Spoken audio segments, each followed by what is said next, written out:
Geger Cilegon itu unik Pak.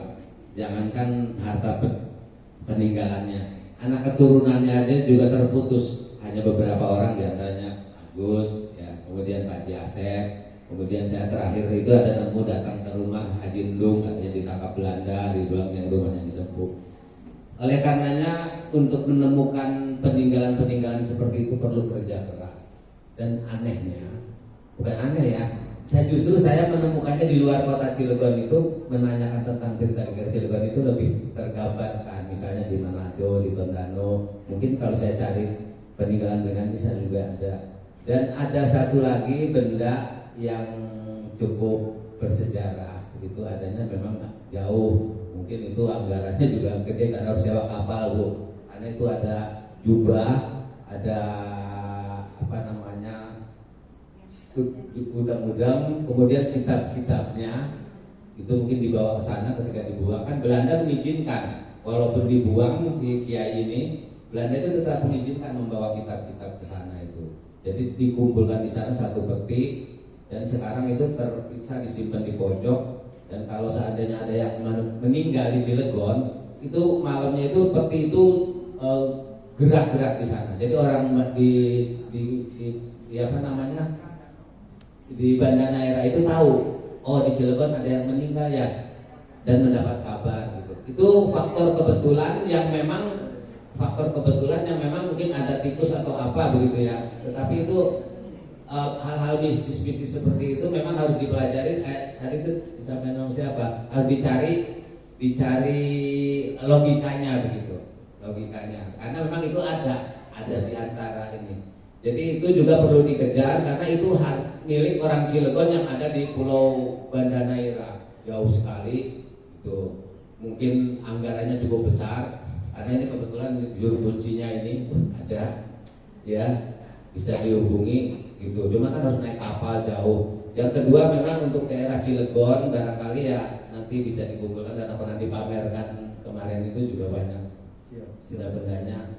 Mudah-mudahan semua bisa dipersembahkan lah demi terwujudnya museum ini, mudah-mudahan gitu. Ya. Jadi kita sama-sama berupaya aja. Itu aja tambahannya.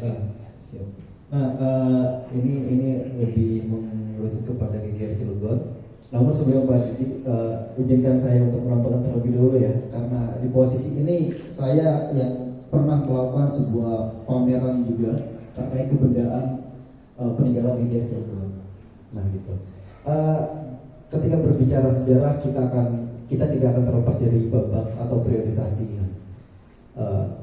Saya akan menceritakan sedikitnya tentang babak itu per tahunnya. Tahun 1511 wilayah Cilegon itu masuk ke dalam wilayah Palumban. Palumban adalah wilayah dari daerah Sumatera sana. Itu wilayahnya sampai ke Rambatuatu, makanya aksen dari orang-orang Cilegon ada yang aksennya terus diayun. Iya tuh, wah kayak gitu kan gitu. Nah, aksen seperti itulah yang memang pada tahun 1511 wilayah kita masuk ke dalam wilayah Palembang. Kemudian tahun 1635 itu Sultan Ageng Tirtayasa pernah datang ke wilayah Cilegon karena pada saat itu ditemukannya beberapa bubuk mesiu yang ada di Cilegon, kemudian rempah-rempah juga, terutama sula. Mungkin orang Bojonegoro menyebutnya sula, orang kita menyebutnya merica. Nah, merica. Ya. Nah, merica itu tahun 1635. Bahkan posisi jalur rempah yang pernah digadang-gadang oleh Kementerian Pendidikan dan Kebudayaan Ristek itu di wilayah Cilegon terdapat juga di wilayah Pabean dan Pecinan yang ada di Purwakarta itu sampai pelabuhan Santa Maria yang ada di Tanjung Pujuk Bojonegoro yang kita kenal sekarang adalah Suralaya atau Indonesia Power. Selire ya, bukan mas Selire. Nah, itu tahun 1635.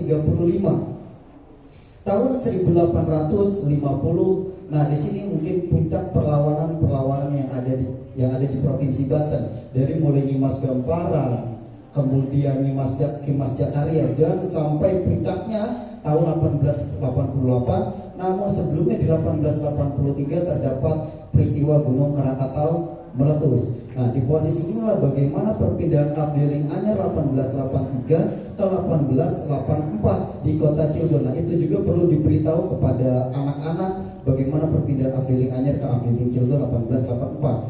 1888 barulah peristiwa geger Cilegon terjadi di Cilegon yang memakan banyak korban juga sampai wilayah Serang sana, sampai kepergian daerah Sumber dan lain sebagainya. 1889 terjadi sebuah peristiwa pegantungan dari tokoh-tokoh geger Cilegon yang sekarang kita kenal dengan lingkungan pegantungan Cilegon, Bapak. Pegantungan Cilegon yang ada di Jombang di sana, yang ada di Jombang. Nah, ini juga kan perlu diberitahu juga bahwa ternyata ada cerita di situ. 1889 lari kepada 1926. Cilegon tidak terlepas dari pendidikan besar, adanya Al-Khairiyah yang mungkin dipimpin oleh salah satu tokoh yang kita sudah jadikan pahlawan nasional dari Kabupaten Serang bernama Brigjen Kiai Haji Sampun, dan itu juga perlu itu untuk dimasukkan dalam museum kota Cilegon juga.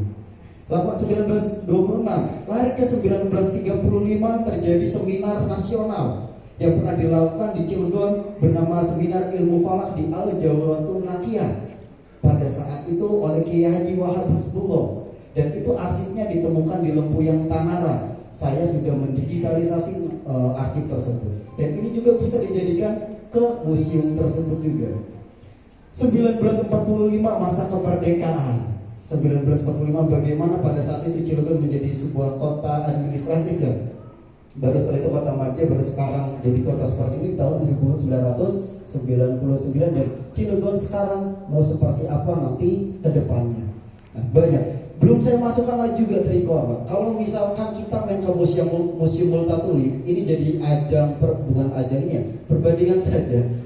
Kalau di museum Multatuli kita hanya melihatnya dari spanduk aja gitu kan. Kita membaca oh ini spanduk segala macam. Tapi kalau kita main ke ANRI, ke Arsip Nasional, kita akan melihat sebuah gambaran layar, kemudian kita pencet ini apa, terus akan kita mendengarkan bahwa ceritanya seperti ini loh dan segala macamnya. Nah, itu yang menjadi sebuah hal yang menarik ketika berbicara Cilegon, berbicara dari masa kesultanan, berbicara masa pergerakan, perlawanan sampai kemerdekaan dan ketokohan, bahkan nilai pendidikannya pun ada. Makanya kalau misalkan museum ini kita dorong dengan ya semangat kita bahwasanya harus ada museum di kota Cilegon, maka museum di kota Cilegon mungkin lebih besar dari museum yang ada di Provinsi Banten seperti itu. Mungkin itu tambahan dari saya. Maaf saya menggebu-gebu karena dari dulu saya orang yang aktif untuk mencari benda-benda peninggalan. Bukan orang-orang yang mencari benda dengan metode penarikan. Saya tidak mau karena itu saya harus ketemu dengan teman-teman Tosan Aji, ketemu dengan teman-teman yang ahli benda pusaka. Karena mungkin saya punya satu benda, bukan satu benda sih, ada tombak peninggalan dari Pleret juga itu diberikan. Kemudian kotak haji tahun 1890-an itu ada juga, masih ada, pernah kita adakan video sama Kak Adi. Kemudian senjata laras panjang yang pakai angin dipompa, itu kalau tidak salah buatan Portugis juga ada. Jadi ketika saya menggali benda-benda sejarah yang ada di Cilegon dengan akademisi ya, bukan hal yang lain ya, ternyata ini sangat seru dan kajiannya juga cukup sangat menarik.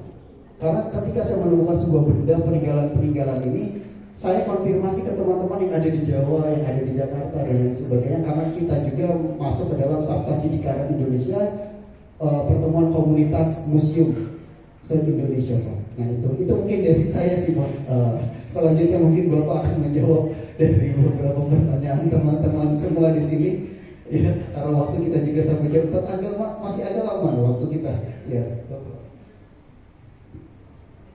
Luar biasa. Ternyata orang sebelah saya orang